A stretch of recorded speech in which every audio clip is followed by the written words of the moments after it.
Okay, keep your eyes closed. Okay. I want to show you my first ever painting. All right. Okay. Open your eyes. Oh, that's a lot of colors and shapes. So be honest. What do you think? Well, I like how if you switch to Geico, you could save hundreds of dollars on car insurance. Oh, yeah, that's true. Yeah. Here, why don't I hold your paintbrush while you call them? Geico, because saving 15% or more on car insurance is always a great answer.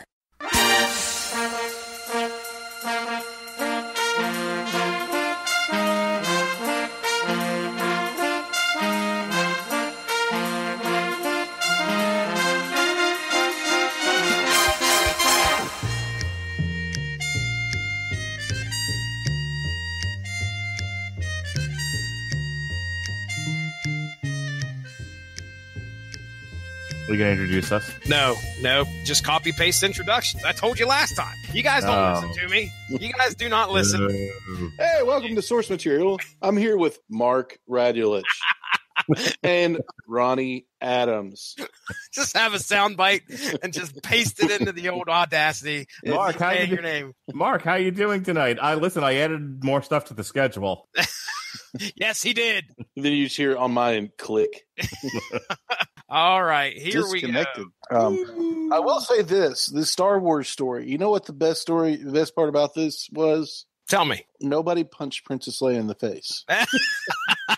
I don't know. Her Evan or however you pronounce that looked like she was about to. Well, yeah, but it wasn't one of those things where he's like, no one come up and gave her a left cross and then says, I think I'm in love with her. Call back to the original, the Star Wars. Ronnie Adams, how you doing? I'm good. How are you? Doing good, man. Mark Radulich, we've scheduled. Mark, are you ready to continue educating me on some Star Wars stuff tonight? Absolutely. That's what I'm here for. All right. Education. Ladies and gentlemen, this is Source Material. We're coming at you live here. It is, we're synergizing, recording this a little bit early, but we're going to drop it on the Radulich and Broadcasting Network. This is going to occur after the release of the most recent Star Wars film, Episode 8, correct? Yes. The Last Jedi. We had to figure out a good Star Wars story. There's some in the archives, by the way, ladies and gentlemen. If you want to check them out, you can hear me discussing. I had a two-parter on Dark Empire a long time ago. It was one of my first few episodes that I did. Mark, there's a bevy, my friend, of Marvel Star Wars books out there for you to pick from. Yeah, every character has their own book, every single one. And characters that they made up for the comics have their own solo comic. It's fucking ridiculous. There is I think it's a C-3PO book that's out there, and he has a red arm. That was one of the biggest questions in Marvel Comics, I wouldn't say history, but recent Marvel Comics lore as to why in the world does he have a red arm? But for some reason, that right there was a talking point amongst a lot of podcasts. What's up with the red arm C-3PO has? But we didn't go with the droids this time. May I offer a counterpoint? Sure. Gives a shit. Listen, that red arm is important, my friend. No, it isn't. No, what's funny is this is the way they did it. They just C-3PO shows up with a red arm, no explanation, no nothing. I mean, he's just, and people are like, what happened? Until you finally get the backstory, the most anticipated backstory in Star Wars history. Not how does Boba Fett get out of the Sarlacc pit? No, see, I know a little bit of something. Tell me what gravitated you toward this one, Mark Radulich, because this was your voice, my man. Yeah, this has been 2 years in the making, actually, or maybe a year in the making. I'll tell you why. So Carrie Fisher left the world, I believe it was last year, around the time that Rogue One came out. I'm actually looking it up now. She died almost a year ago to the day, December 27th, 2016. And I said at the time, kind of honor her and remember her and do something fun for the release of The Last Jedi, that this year around the time of The Last Jedi, the book that we would do for that week, for Star Wars week, would be the Princess Leia comic book. So I knew nothing about it. I just knew it existed, and I wanted to do something to kind of remember Carrie Fisher. And Carrie Fisher, of course, as we all know, plays a character on Family Guy. No, played Princess. She does. Well, yeah, she did. No, she of course is the role that we all know her in was Princess Leia from the Star Wars movies. So that's what drew me to the comic book. Okay, all right. Our creative team on tonight's book, we have Mark Waid, the writer. Yes, that Mark Waid. He is a pretty famous Marvel writer here. Let me just bring up the wiki. I'll run down. I think we may have covered something on this podcast before that he wrote. Okay, the guy has written for DC Comics. He's written for Marvel Comics. I bet you he has got he even wrote some Impact comics. Ronnie, do you remember any of the Impact comics when they came out in the early 90s? Wow. And independent-wise, the guys wrote The Fly. The Web.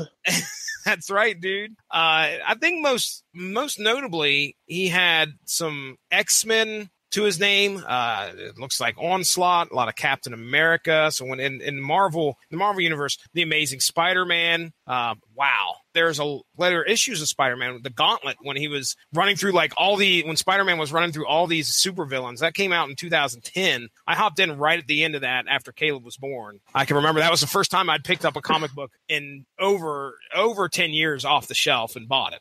So anyway, yeah, so Mark Waid's a very, very veteran writer for comic books. Now, as for our artist, a guy by the name of Terry Dodson, I don't know much about him. The anchor is I assume it is his wife or his sister, one or the other, Rachel Dodson, and Jordi Belair does the colors for this. Not to interrupt, but you missed one really important book that Mark Waid has been writing, and that is Archie. Oh, that's right. Yeah, he took over the new Archie. The new Archie, which I've been following since issue 1. Where are they at now? I know it's been over a year, hasn't it? It has. I'm going to have to. I just look at the issues. 26. It's been 26 issues. Mm-hmm. That must be coming out bi-weekly or whatever. Mm-hmm. That's crazy. It's actually a really good read. These issues came out in 2015. First printing was 2015. Yeah. First print. Okay. 20. So that's good. So this came out either right before the first of this new trilogy for Star Wars. I'm curious, does it have the month listed there, Mark? It probably doesn't, does it? Manufactured between August 28th, 2015 and October 5th, 2015. Okay, so this is right before The Force Awakens gets released. What I want to do here is just simple synopsis. We'll break it down 2 issues. Ronnie, I gave you the first 2, talking point. Mark, you got the second 2, and then we'll come in with our final thoughts after issue 5. So issues 1 through 2, Princess Leia. Immediately after the events of the first Star Wars movie, A New Hope, Princess Leia Organa is still dealing with the events that resulted in her home planet Alderaan being destroyed by the Empire, a horrible act which she was forced to witness. Her new mission is to find and reunite the last living people of Alderaan before the Empire sees that they are vanquished. However, with the bounty that's been placed on her head, gallivanting across the galaxy is going to be much harder than it seems. Luckily, she finds a fellow Alderanian by the name of Yvonne. That's about as... We could go with Evan, but there's 2 A's, and Evan sounds like a boy's name, so I'm going to go with Yvonne here. I just went Evan. Evan.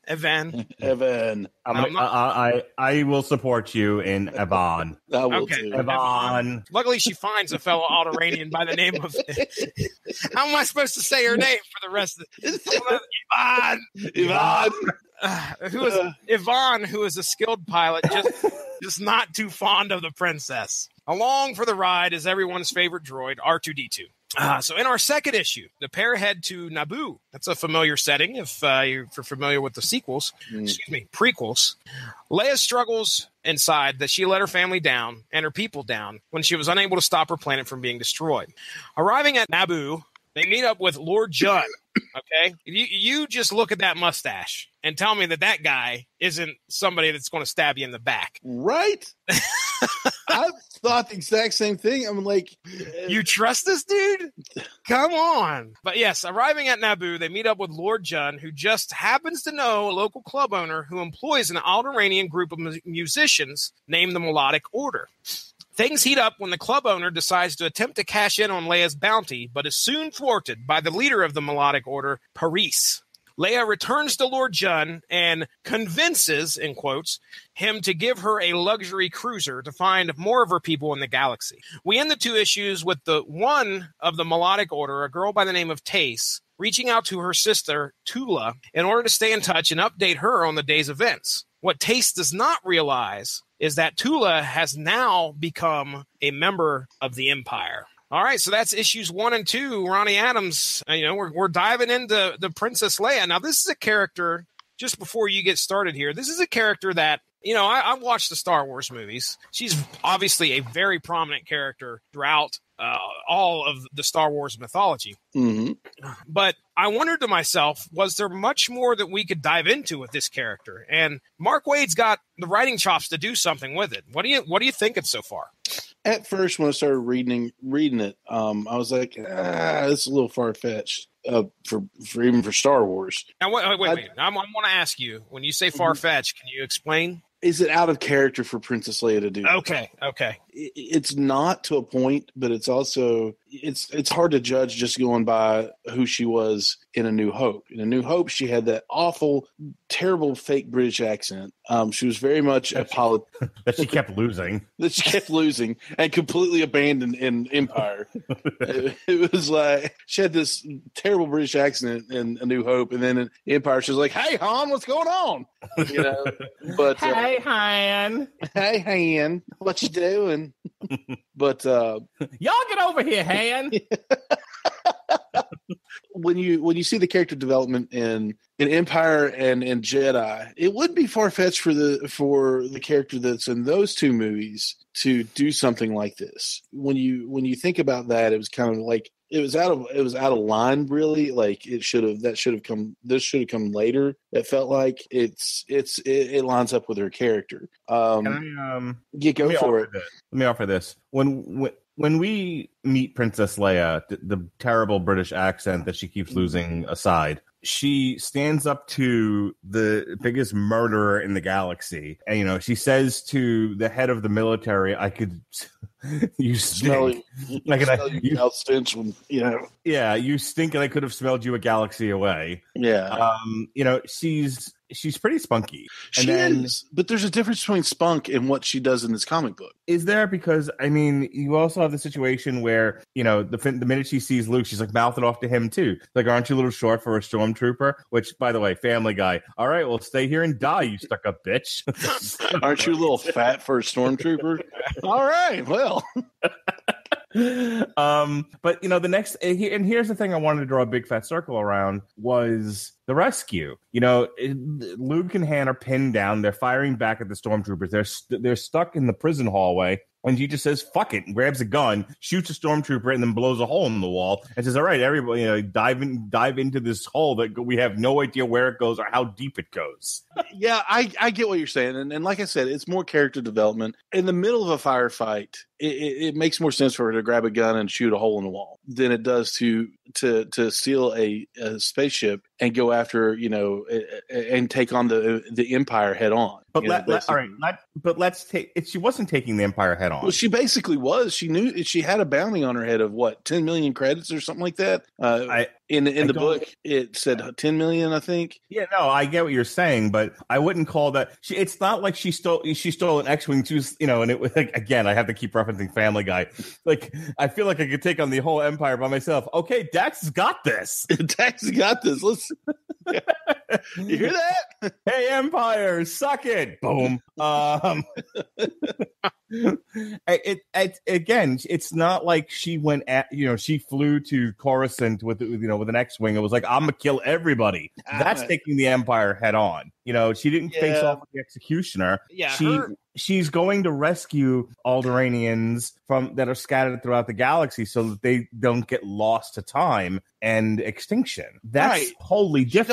But she's also got an entire rebellion at her beck and call that she could say, hey, we need to get to people, And I realize that she did that. But I don't know. I mean, it was hard for me to get behind it at first. I think you're missing what I'm saying, but it does fall in line with who she is. So yes, I can see her doing this, but after the first, this directly after the first movie, with all the pomp and circumstance and the fake British accent and the politicking that she does in that movie, to me, it was at first I was like, but then I got behind it. Okay. So let me add this one thing, and why I'm really stuck on this, and I'm saying this is very much strongly in her character, and I do think that this is something that she would have done at that time. Remember what the initial fight is about in the book. It's, I want to do something.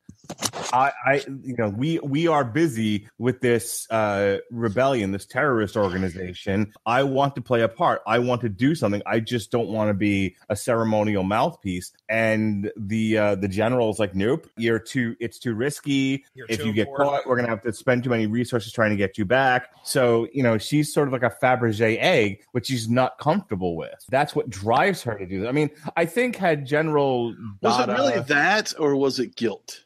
Guilt because I don't know. See why it can't be both. If she really had all this in her all along, why didn't she die defending Alderaan? That she knew what they were going to do, and she just stood there. Well, now hold on. Wait a minute. She's on a space station that has a gun that can destroy a planet. Yeah, rip somebody's throat out. Come on now, Ronnie. She's like a 5-foot-tall woman standing in the same, and she doesn't know she's a Jedi. So she's standing in the same room as the biggest murderer in the galaxy, who's on a space station with a gun that can destroy a planet. I get it. What is she supposed to do? And she even and she does like lunge at Vader. She's just caught. She's like grabbed. They manhandle her. Poor woman. Well, that was bless her heart. Well, one of the things that I, being a casual Star Wars fan, I'll say I'm casual because I enjoy watching Star Wars, especially after Wrath of Khan. Shut your mouth. No, I don't think the character of Leia's, that whole dude. Imagine watching a planet of your own people get destroyed, and they didn't really give her much to go with after that. You didn't give her an opportunity to the character herself in the movies to try and deal with that fact. They didn't give her much other than just, okay, I'm headlong into the rebellion. But I can remember watching these and thinking to myself, man, yep, that happened. All right, what's the next step? It's really funny because I think it was a Family Guy thing again where Luke is so sad about Obi-Wan and she's like, oh, yeah. I just watched a whole planet of people die. But yeah, it's all about you right now. Exactly. Exactly. I mean, so that's the one thing that I got out of these, when I first started reading, like, oh, okay, well, this gives her a purpose. This is something that as the princess of a planet or, the princess of Alderaan, Princess Leia has that sense of duty to go and try and bring her people together. It's also important to know that George Lucas is a terrible director. Yes. Mark, did you listen? Did you listen to the re-air of the broadcast this morning from your? I did actually. Yeah, okay, I did. All right. That's why you guys pulled up some good points about how emotionless and robotic our good pal George Lucas is. Yeah, so it's really no bras in space, guys.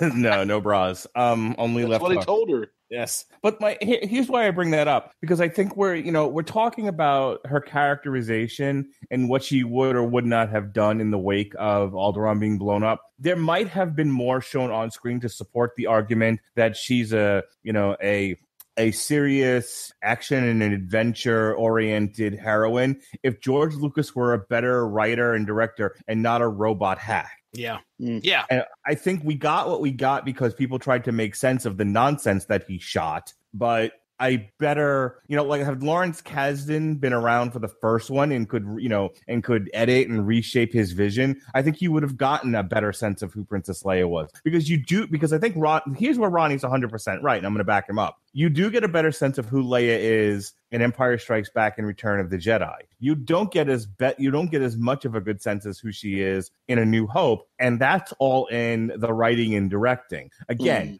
part of the reason she doesn't have a British accent in Empire and in Jedi is because they were directed, I believe, by Kasdan And he said, "That's dumb. Stop it." Yeah, and he was like, "This is terrible. You're not British. Cut it out." And just directed a real. I mean, her performance in Empire is fantastic. Carrie Fisher is amazing in that movie. She doesn't have as much to do in Return of the Jedi, I think, but you still, this is a woman who in Jedi is written to have gone headlong, risking it all to save Han. So it's highly believable she would put herself in harm's way if she believed the cause was right. Mm-hmm. Okay. Let's go ahead and before I get to the next couple issues, let's talk about the other significant character in this book, and that's Yvonne. Yvonne. So, Ronnie, what do you think of Yvonne here? She was good for this. I mean, like she was. This isn't a character that's ever been around before. Right? No, this completely okay. Completely right, new. Sure. To my knowledge, but she was definitely the yin to Leia's yang. She was caught up in the pomp and circumstance of everything, as I said before, mainly because if she didn't do it, then everything they knew about Alderaan was dead. So she had to treat Princess Leia like a princess. She had to follow her no matter what, because even though she didn't like her, even though she thought she was a coward for letting her parent, called her the Ice Queen or Ice Princess because she showed no emotion about her parents. And that's funny because those are almost criticisms that we have. Granted, she did show a little bit in there, but she right. didn't, in the movies themselves, it just didn't seem like there was much give a crap in the movie. So yeah, and maybe that's what Wade's trying to do here is actually bring some humanity into that horrific act. Yeah, there was no humanity in it because she was terrified not terrified, but horrified at what happened. But it was like for a brief second, she's like, "Oh no." Okay, I'm over it. Let's crack jokes about the short stormtrooper. Let's comfort the kid that I've never met before because the old man died. But never mind that my parents, all my family, and everybody I ever knew. A planet that I used to live on was destroyed. An entire planet that I once ruled over is gone, is nothing but dust. Yeah. Mark, how about Yvonne? What do you think? I thought she was a fun character. I thought she, a needed character. Somebody who could temper Leia. I mean, honestly, she's the one trying to make sure Leia doesn't go off half-cocked. I think she's, I thought it was an interesting take because, again, we don't spend a lot of time, like, blowing up Alderaan in A New Hope really just comes across as a plot point to move the action forward. You never really get the gravity of it. Nobody really deals with it. I mean, even Princess Leia just kind of goes, huh. And then the next thing, and then oh well, sigh. And then the next time you see her, she's cracking wise at Luke. Yeah, and then we're off and running. I think it was important to introduce a character who at least you could somewhat use to deal with the gravity of what happened. I like the fact that right from the get-go, she's like, Princess Leia is an ice queen. How could she say so little, practically nothing about what happened to Alderaan and act like it's just business as usual? You bitch. I thought that was very honest. Mm-hmm. We have this pair of characters that are going out about to find the rest of their quote unquote family. And that's kind of where we started out. Now we've got the melodic order on the ship. The next stop is heading over to a place called what's Sullust. that? Sullust. I believe we go to Sullust next. Yes, the Alderaan Enclave. So, all right. So issues 3 and 4. The princess's next goal is to find the hidden Alderaan Enclave that was on a planet called Sullust. Arriving, Leia realizes that the Enclave's preserver Jura Astain and most of the Enclave themselves distrust Leia and her motives to come here. As they last heard, she was a prisoner of the Empire. This distrust is only strengthened when soon after the arrival of the Empire, as they show up with an invading force of stormtroopers. Yeah, so things aren't going so well in Leia's favor here. Now she's got to deal with Empire and the Enclave themselves targeting them and Yvonne. In order to escape, they rely on R2 to get them to safety. as this war is about to break loose, this battle that's about to break loose between the Empire and the Enclave, Leia and Yvonne get out of Dodge. The only place they can reach, though, is below the facility into a lair of beastly rock renders.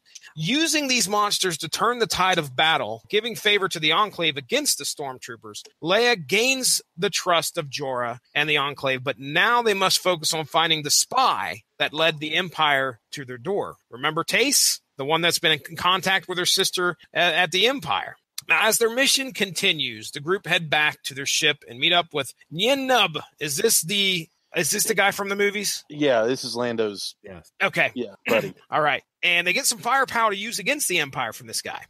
They also find out that Tace has been the one that was in contact with the Empire, unwittingly and unknowingly. Leia accepts her story, much to the chagrin of the leader of the Enclave. And again, the seeds of mistrust have been sown. Now the plan is to head to a planet called Esperion, where Alderaanians have been living there for quite a while. Leia wants them to help join the rebellion and sends Jorah and is it Uwa? Well, Yeah. I could be. Is it? Okay. The thing you have to remember about Star Wars names is you just throw a bunch of consonants and maybe a vowel together, or the other way bunch around. of vowels and then a consonant in the middle. Maybe a consonant. Everybody is Polish. Well, okay, now here's the thing. I thought that she made Paris the leader of the melodic order that saved her life. I swear that she called her Uwa. But anyway, it's either Paris or Uwa, and Jorah, the one that doesn't trust Leia, she puts them two together and says, hey, why don't you head down to Esperion and try and convince the leader down there that we need his help. And also, maybe since they're the last Alderaanians that I've been able to find, maybe they want to help us find some more and join our cause. So these two go down as emissaries to the planet, but things do not go so well when Jorah has no compunction displaying her disgust with the Esperion leader, who is a result of intermingling between the Alderaan race and the Esperion race. So a plan is now put in place to attempt to lure the Empire to them. That's right. They talk to Tace and convince her to see if she can maybe drop some knowledge to Tula and set a trap, basically. It's a trap. So bring the Empire to Esperion. But it backfires, okay? The Empire now tells them, okay, look, we're tired of your games. This girl's going to die. Tula's going to die, and there's nothing you can do about it unless... And of course, Leia does the self-sacrificing thing and offers herself up for trade near the end of issue 4.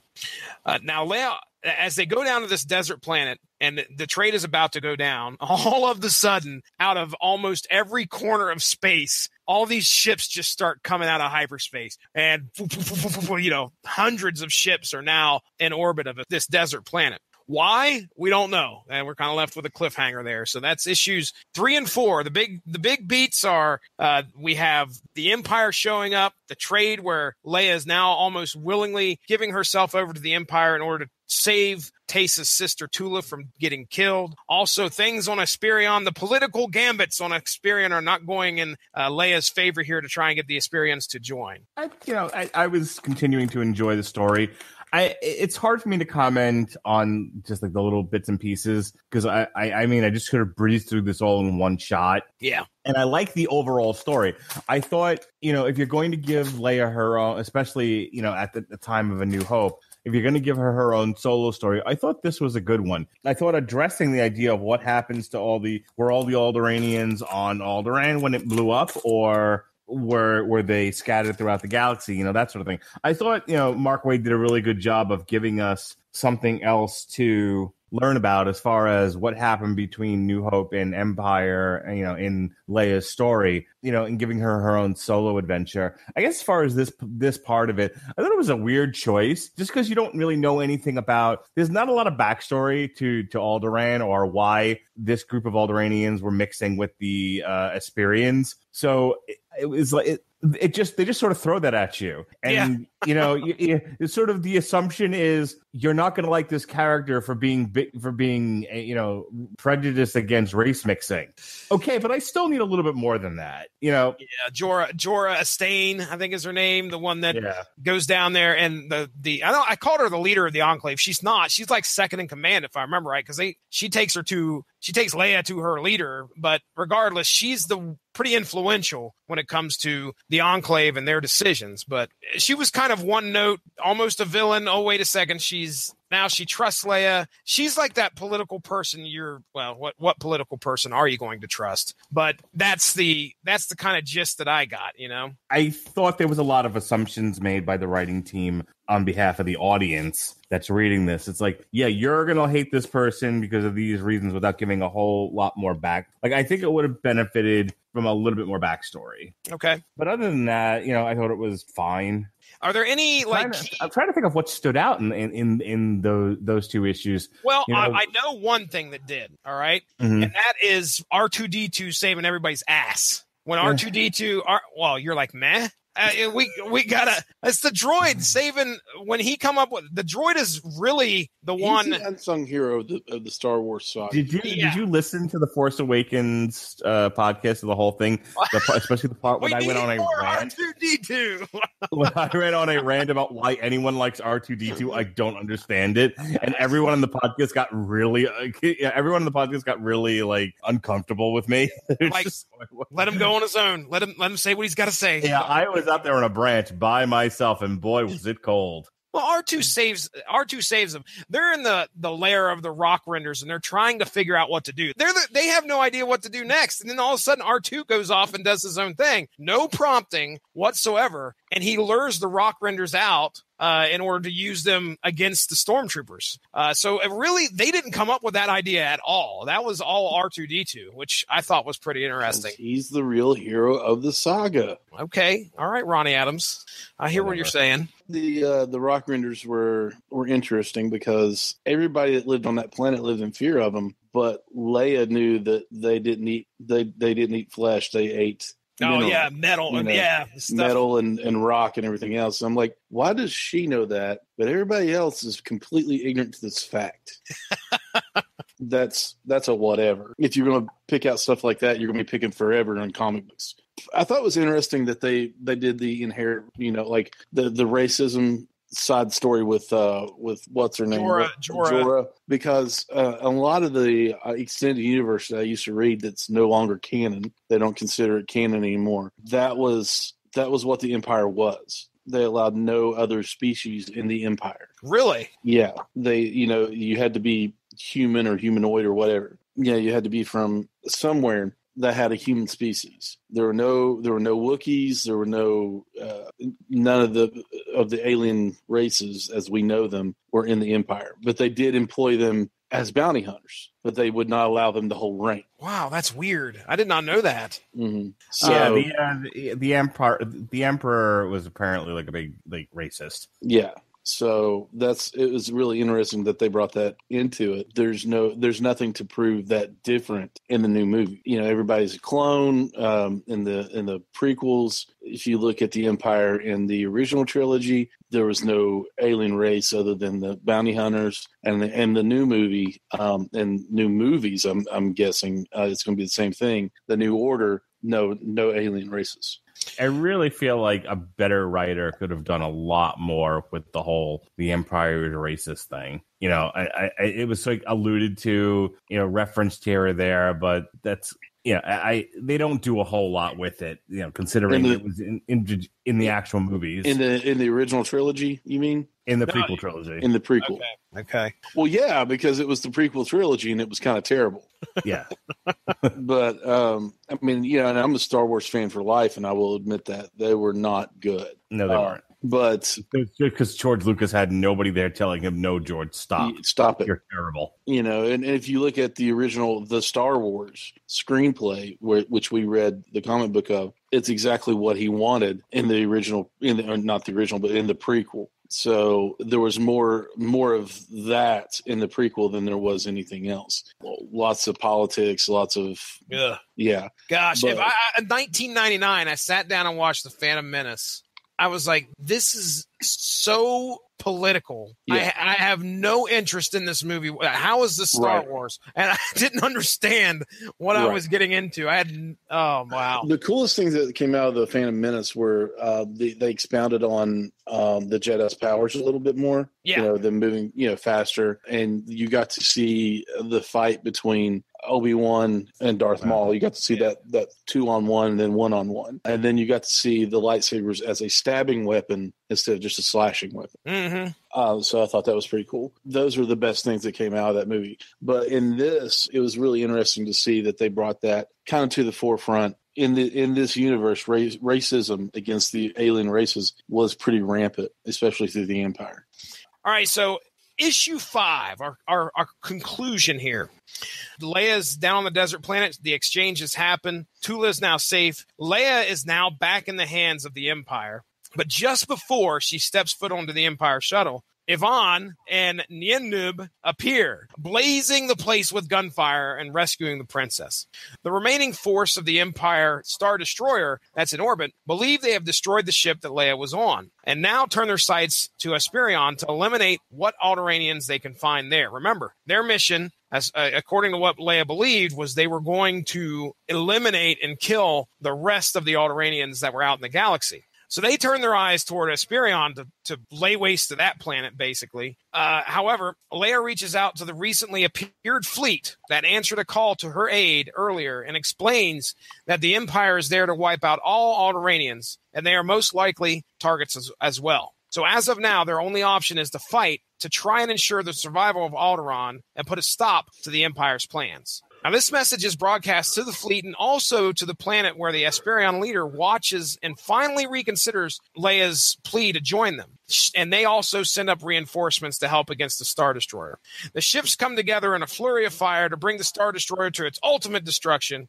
With many Alderaanians reunited after this, the princess's mission has somewhat met its end. Though very rocky at the start, through the journey, Leia and Yvonne become good friends. So much so that Leia left Yvonne somewhat in charge of her people, or that was her intention, as Leia heads back to assist Luke and the rebellion, comfortably knowing she has reunited most of her people from her home world. Look, I don't want to come across as saying, like, I don't like the story. I like the overall story. Okay. It was pretty easy to follow. I thought the story itself was a worthwhile one to tell. My only, like, minor gripe with the overall story is this ending where it's like, well, we invented a character that we're never going to see in the movies, and then she went to go lead the Alderaanians. You know, it's like, all right. You know, it's just like they knew they couldn't use her. I mean, like, why couldn't she continue to be a pilot? They killed plenty of them between Hoth and like, there's just so many, like this rebellion isn't 5 people. It's a huge...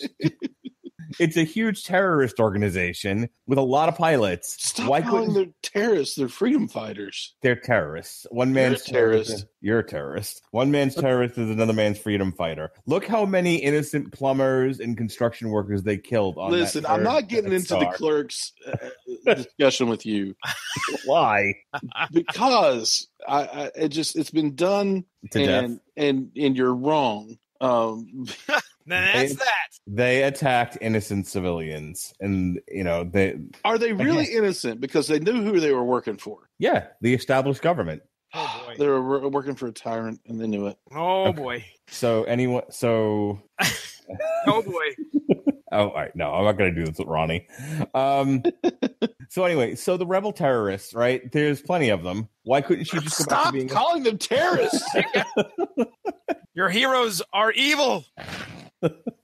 Support the Empire, Ronnie. I knew you were an Empire guy. Oh, I am. I'm all for the status quo and keeping order. Well, that's what they want. We just talked about the Empire being racist, and here Mark Adams, they're all about genetic cleansing, and he's like, "Yeah, no, but I'm good." Keep the racists pure. Keep the racists pure. Oh my God! They must be good. They're in the government. It's the government. It's the government. All right. All kidding aside, the rebellion has got plenty of people in it. You know, mostly suicide bombers. No, I'm just kidding. Oh my God! I'm letting it go. Why couldn't she just go back to being a pilot? You know, like, I don't like. Well, this isn't that important of a character that they needed to get rid of her somehow. It just seemed like, okay, so Princess Leia is going to go, and this I actually didn't like. So Princess Leia is going to go back to adventuring and leading the rebellion and all of that. as she says. But here you have this useful pilot, this fighter pilot, this somebody who can actually help out in the struggle, and she's like, yeah, go lead my people. No, that's your job, Princess Leia. That's not the job of random pilot 27. But I mean, okay, so you would rather leave it open-ended? All right, I'm going to go back and be a pilot and never be heard from again. Okay. Yeah. Or that's just terrible. Why don't they invented a character for the Darth Vader series called Dr. Aphra, and then they gave Dr. Aphra her own series. Why don't they just do that? Well, I mean, nobody wants an Yvonne series. Yvonne, you have your own series. Marvel Comics presents Yvonne. Right. Nobody wants an Yvonne series. I mean, but nobody wanted a Dr. Aphra series, but they got that too. Yeah, but nobody said that was good. Well, okay, I see both points here because it would be number one, you got to end this. You have to end the story somehow on, right. I would assume, a good note. Okay, so I kind of see where you're coming from there, Ronnie. Hang on, it would have been stronger if Yvonne made that choice by herself. Okay, that I could see as well, because the fact that she's a fighter pilot doesn't make her want to be a politician that much more. Mm-hmm. Yeah, I wouldn't want to be a politician. If you came to me, yeah, I might fight for your side, but just because I want to fight on your side doesn't make me want to be a politician for sure. So here's the thing: her character, and when I say character, I mean Yvonne's her motivations. She was, at the beginning of this book, very much disapproving of the fact that Leia kind of casually brushed off the fact that Alderaan was destroyed. But she also was very faithful to the customs of Alderaan and the hierarchy that was there. I think that must be where they were kind of going with it. Like, okay, hey, she's the strongest supporter of what was the hierarchy on Alderaan. Yvonne was fighting the hardest to keep the culture alive. Yes. There you go. Okay. And Leia saw in her, well, okay, if that's the case, then there's nobody else that'd be better to do that. You have the best interests of our people at heart. Yes. So here, you lead them while I go fight.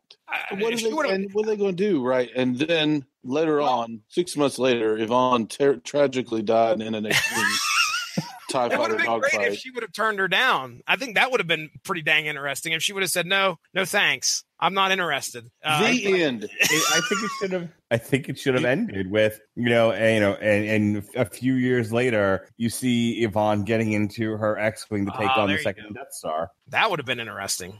I could see Yvonne coming back in the comics, Ronnie. I know you said nobody's screaming for the series. It was a fun story. It was cool to see some sort of. It was fun to see Leia interact with other people in the Star Wars universe, other than, I guess you would say, the Trinity of the Star Wars universe, which is Han, Leia, and Luke, and how she would react to other people and people dealing with the ice princess that she was when her entire planet died. So that was really cool. I thought that was, a much needed refrain from, the movies of her going, oh no, what's for dinner? So that was it was interesting to see that come to life in a comic book. Like I said, at first I felt it was a little out of character, but the more I thought about it, the more I got on board with it and liked it. I agree with some of the points that you all have. It was just, it didn't feel rushed, but there should have been more backstory to a lot of these characters. But how much can you do in a 5-issue miniseries? Which I understand, but there's not much you can do with just 5 issues. He did the best that he could, and it was a good read. It was worth the $5.99 that I paid for the trade paperback. I really liked it. I like the idea of shortly after the Battle of Yavin, they're too afraid to let Leia do anything. Yeah. And so she sort of takes this mission on herself. But and again, as I said before, I like the fact that she addressed what happened to all my people, the ones that weren't. Because remember, in the Star Wars universe, physics doesn't exist. Right. And so people can travel all over the galaxy like you travel, all over your city. So it would be a natural assumption to assume that her people were scattered throughout the galaxy. Not all of them were killed on Alderaan. Mm-hmm. So what do you do with them? I thought the character who, the pilot character, Yvonne was a fun character. It was a nice counterbalance to Leia. The rest of the cast, it was kind of meh or, whatever. but overall, I think, as far as giving that version of Leia something to do shortly after the Battle of Yavin and telling that story was, again, a worthy one and, a fun one to tell. And, in general, I enjoyed the book, and once again, rest in peace, Carrie Fisher. Absolutely. Right.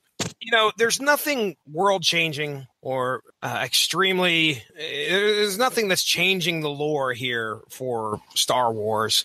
It's adding to it. And it's not a whole lot, but I think it does a great job. And that may be what a lot of these books are doing, is just giving a better dive into the characters of this universe. Like I said before, it's good to have a story where we're discussing her trying to deal with the fact that her planet and all of her people were pretty much killed in front of her eyes.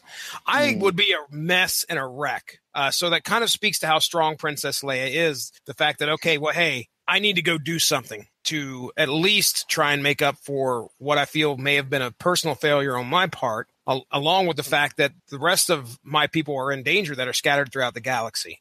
So it's a fun story. And I really, for some reason, I don't remember if they explained this in the book or not, but I don't think that journey could have ended just with those 3 spots. I mean, she went and got the melodic order. She went and got, maybe that's just like the 3 most concentrated spots of Alderaanians, Asperion and the Enclave. But you would think that there's got to be more out there amongst the galaxy. But it just seemed like, well, we only got 5 issues and I got a rebellion to fight. So good for you, Yvonne. Have fun.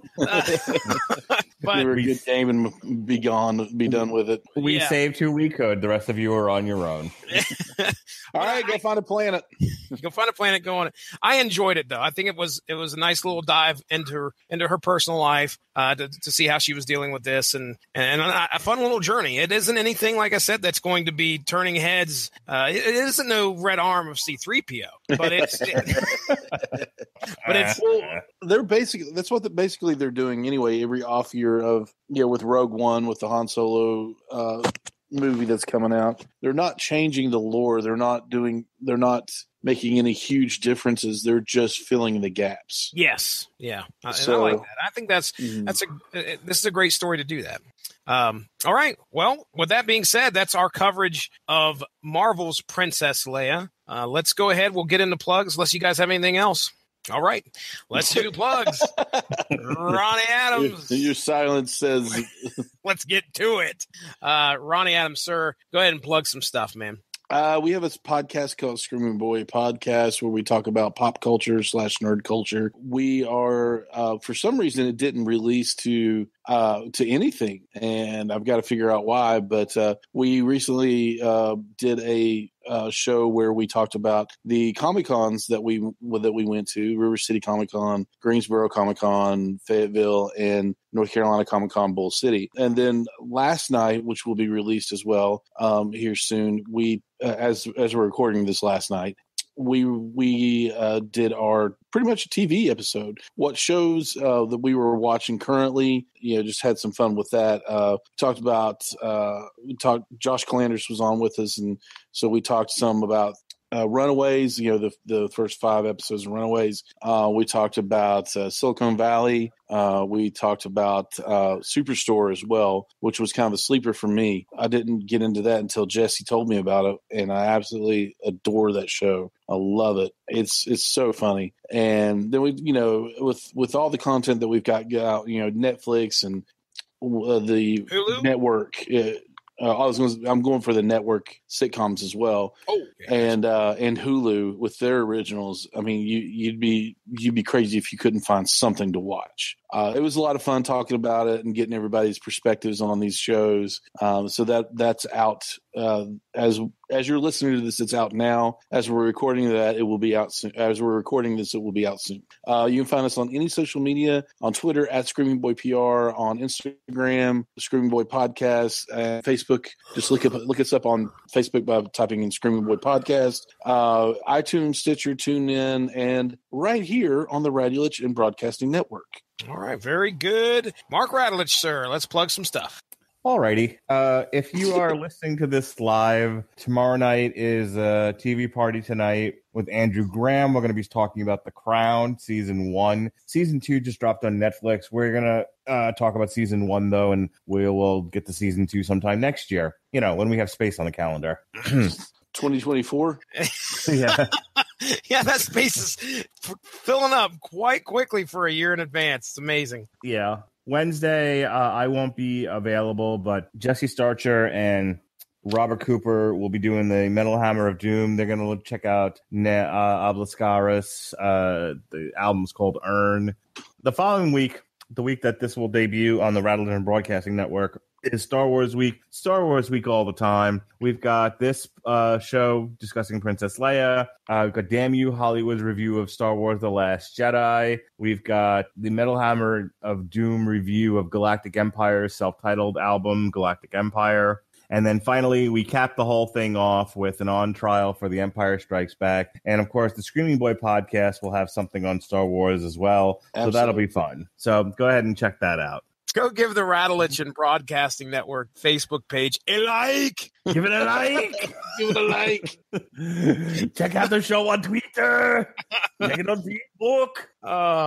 So there's just a lot of podcasts that we have. There's MMA. There's wrestling. There are Damn You, Hollywood. There's video games. Is there? Yes, Is there? You can listen to them. There's podcasts about video games. All right, coming up on the Radulich and Broadcast. Let's go back in time. Go back to last week.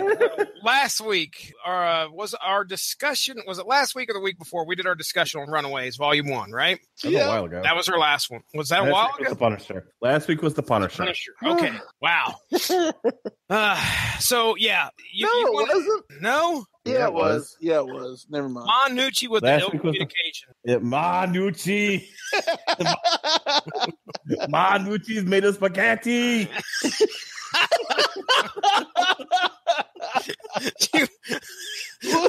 The strangest what if concept ever belongs to Ronnie Adams, where he totally misunderstood what the hell we were talking about. He just combined two things together. What if Manucci is made of spaghetti? What? Let's move on. What? I don't know. Oh my gosh, I'm getting a headache. I was like, how did that happen? So anyway, you'll want to find out that it somehow happened. It's in the gag reel on the Punisher show, which was probably one of my favorite shows of the year. Yep. We got to talk Garth Ennis, Steve Dillon taking the Punisher and to new heights. It's Bears. It's Bears. It's Bears. Oh, wow. So, Punisher last week. We have this show we just recorded. Now, for Christmas times are coming, ladies and gentlemen. So, all I want to do is this one last plug. The 25th of December. Do it! Do it now! 2 weeks. 2 weeks from the day. 2 weeks. 2 weeks. 2 weeks from today.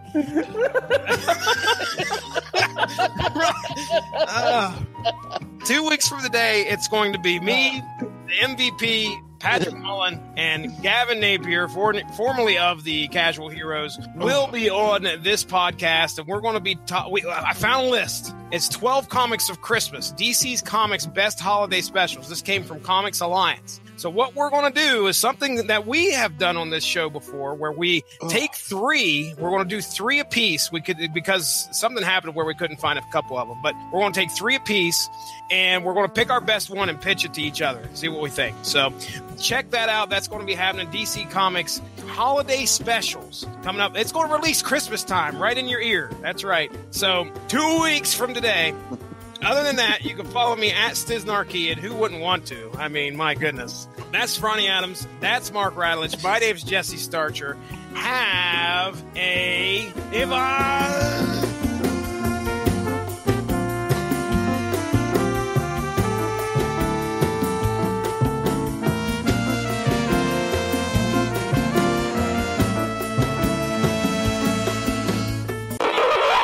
I will support you in Yvonne. Okay. Yvonne.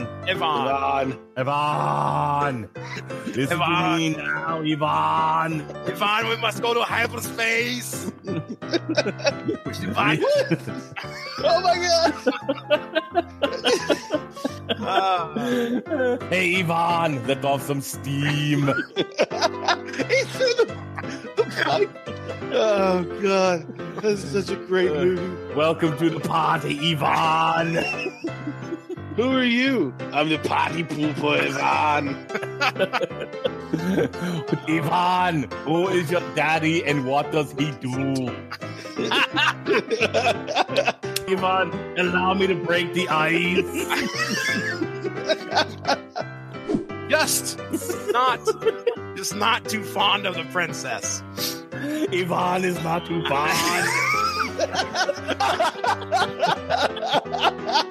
Do you see what I'm saying? I think it's in her character. She got some chutzpah. Yes. Yeah, something like that. Ivan! You got the Why is this man speaking Yiddish?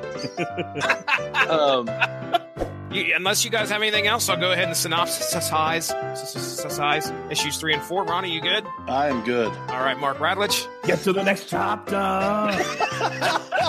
That's a good one. That's all the goofy gag reel is going to be. It's just us doing Schwarzenegger impersonations. That's all it is. Like 2 minutes straight. And Call me Princess Ivan. Ivan, you are my friend. Shake my hand. Don't screw this up, Ivan. Very good. All right, ladies and gentlemen, go give the Radulich and Broadcasting Network Facebook page to stay up. Give it a like. Stay up on time. Yeah, I tell you to do something with it. Give it. Give it something. Give it here. Stick it in your eye. Ivan, give me the show. Listen to the show. Listen to it now. Stay up on top of all the great podcasts that we have to offer. There are so many podcasts. Look at our pictures on Instagram. We do MMA. Swipe right. Swipe left on Tinder.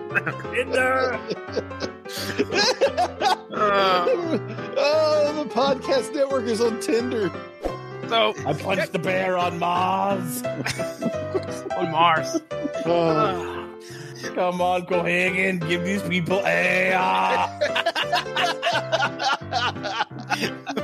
Come on, Ivan. Give them air. Give them air. Lead the people of Alderaan to air. Oh God. I just want to finish my plugs because we're like, how many? We're like 5 seconds away from ending this show. Okay, Starcher, finish your plugs. Finish them. Sweet, do it now. Santa Claus is Jingle coming. bell, jingle bell. No, not Jingle All the Way. Jingle on the way. No one likes that movie. This has clearly been the upper echelon of my podcasting career. You can also. I'm trying to hold it in. We're out of here. How am I supposed to end this podcast other than with, ladies and gentlemen, that's Ronnie Adams. Yeah. Yep. That is Mark Radulich. My name is. Yes, sir. Hello. I'm Mark. I'm Mark. My Hello, name- Mark. Give these people air. I think the damn episode is more gag reel than it is actually episode. You can't do a gag reel. You'll have no content.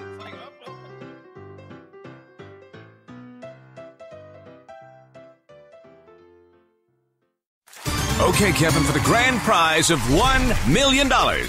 What color is the White House? I know this. 5 seconds. Oh, switching to Geico could save you a bunch of money on car insurance? Okay. Judges? That's true, Kevin. They'll allow it. Congratulations. You're a winner. Geico, because saving 15% or more on car insurance is always a great answer.